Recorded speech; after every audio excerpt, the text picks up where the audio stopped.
नमस्कार, दर्श न्यूज देख रहे हैं आप। मैं हूं दिव्यांशु।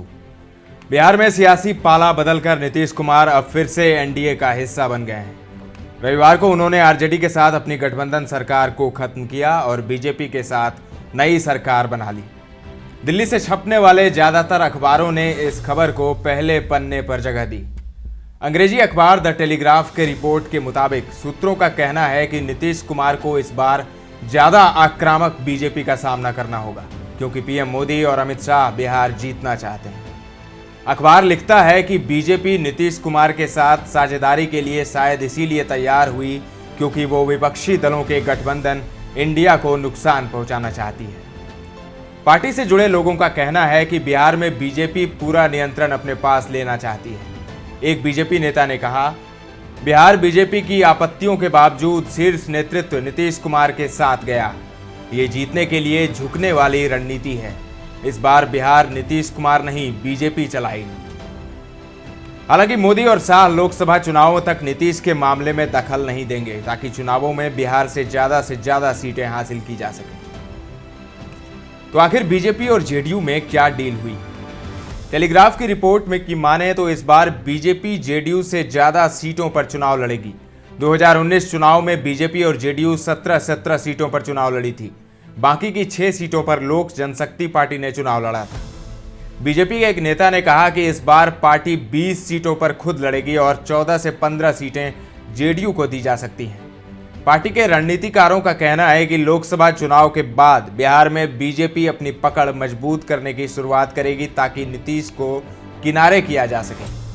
बीजेपी का मानना है कि नीतीश अपने राजनीतिक करियर के ढलान की ओर हैं और बिना किसी मजबूत उत्तराधिकारी के उनको किनारे करना आसान होगा। मौजूदा समय में भी जेडीयू की हालत बहुत अच्छी नहीं है। 243 सीटों वाले बिहार में जेडीयू के सिर्फ 44 विधायक हैं, वहीं बीजेपी के 78।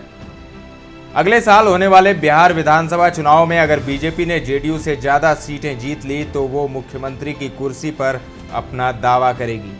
बीजेपी के एक नेता ने कहा कि नीतीश कुमार को सम्मानजनक विदाई दी जाएगी और 2025 में नीतीश को केंद्र में जगह दी जा सकती है। बीजेपी कतरेगी नीतीश के पर। टेलीग्राफ अखबार लिखता है कि बीजेपी ने जब 2 डिप्टी सीएम पद बनाए तो इसी से नीतीश के पर कतरने की झलक देखी जा सकती है, खासकर सम्राट चौधरी को डिप्टी सीएम बनाए जाने पर। सम्राट चौधरी अतीत में नीतीश के विरुद्ध काफी मुखर रहे, करारा हमला करते रहे। सम्राट चौधरी बीजेपी के अध्यक्ष हैं और ओबीसी कुशवाहा जाति से आते हैं। नीतीश कुमार की ताकत लवकुश जाति को माना जाता है। कुर्मी और कुशवाहा जाति के लिए लवकुश टर्म का इस्तेमाल किया जाता है। सम्राट चौधरी को डिप्टी सीएम बनाकर बीजेपी नीतीश कुमार के सपोर्ट बेस में घुसना चाहती है। सम्राट चौधरी ने तो यहां तक कह दिया था कि उनके सिर से उनका साफा तभी उतरेगा जब वो नीतीश कुमार को सत्ता से बाहर करेंगे। सूत्रों का कहना है कि नीतीश चाहते थे कि सुशील मोदी को डिप्टी सीएम बनाया जाए, लेकिन बीजेपी ने यह बात नहीं मानी।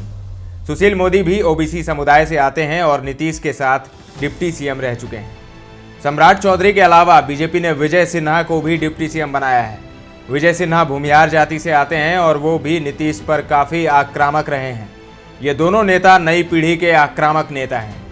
बिहार से एक बीजेपी सांसद ने कहा, हम चाहते हैं कि बिहार में अब लड़ाई बीजेपी बनाम आरजेडी की हो। ये मुश्किल इसीलिए भी नहीं है क्योंकि नीतीश के वोटर एंटी आरजेडी हैं। लोकसभा चुनाव पर बीजेपी की नजरें। पार्टी से जुड़े सूत्रों ने बताया कि बीजेपी ने 3 कारणों से नीतीश कुमार को अपने पाले में लिया है। द हिंदू से बीजेपी के एक वरिष्ठ नेता ने कहा कि अगर आप महागठबंधन के 2020 चुनाव के वोट बैंक पर नजर दौड़ाएंगे तो आरजेडी, कांग्रेस, जेडीयू और सीपीआई का वोट फीसद 52.6 रहा है। अगर लोकसभा चुनाव में नीतीश कुमार अकेले भी बीजेपी के साथ रहे तो कम से कम 15% वोट बीजेपी के पास आ सकता है। 52% ऐसा आंकड़ा है जो बीजेपी और उसके हम लोक जनशक्ति पार्टी जैसे सहयोगियों से दोगुना है। 2022 में जब बीजेपी और जेडीयू का गठबंधन खत्म हुआ तब पार्टी जिन 144 सीटों पर कमजोर हैं, उनमें बिहार की सीटों की संख्या 4 से बढ़कर 10 हो गई थी। इसके अलावा बीजेपी जाति और पहचान से जुड़ी राजनीति पर काबू पाना चाहती है।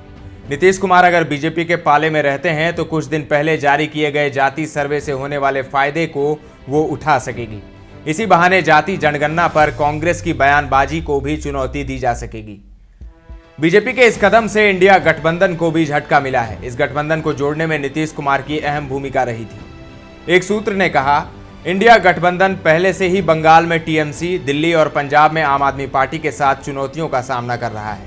ऐसे में बिहार में हुई राजनीतिक घटना एक झटका है। अतीत में सरकार चलाने के मामले में बीजेपी नीतीश कुमार के सामने चुनौती की तरह आकर नहीं खड़ी हुई थी, लेकिन अब दो ऐसे लोगों को बीजेपी ने डिप्टी सीएम बनाया है जो नीतीश कुमार के आलोचक रहे हैं। द टाइम्स ऑफ इंडिया की रिपोर्ट में कहा गया है कि नीतीश कुमार के एनडीए में आने से non Yadav OBC, upper caste, अति पिछड़े, पासवान, मुसहर और अन्य दलित समुदाय का समर्थन हासिल किया जा सकेगा। नीतीश के बाहर निकलने से इंडिया गठबंधन के पास अब मुस्लिम, यादव वोट ही रह जाएंगे। नीतीश के आने से बीजेपी ये दावा कर रही है कि एनडीए बिहार में क्लीन स्वीप करेगी। नीतीश ने की कोशिशें और अब नीतीश ने ही दिया झटका।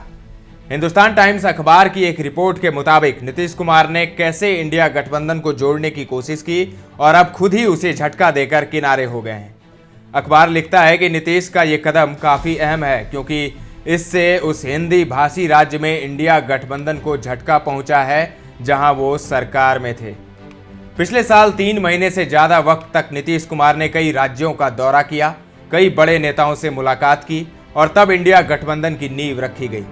कांग्रेस के एक नेता ने कहा कि हाल ही में हुए चुनावों में कांग्रेस को 3 राज्यों में हार का सामना करना पड़ा था। इसके मद्देनजर बिहार में गठबंधन का सफल होना बहुत जरूरी था। वो बोले, आरजेडी और जेडीयू वो शुरुआती राजनीतिक दल थे जिनसे कांग्रेस ने इस साल की शुरुआत में सीट शेयरिंग पर बात की थी। तो इंडिया गठबंधन के सूत्रधार नीतीश कुमार अब एनडीए के साथ चले गए हैं। आपके अनुसार नीतीश के इंडिया गठबंधन छोड़ने से उसे कितना नुकसान हो सकता है? कमेंट करके जरूर बताएं। ताजा तरीन खबरों का सिलसिला लगातार जारी है। देखते रहे दर्श न्यूज।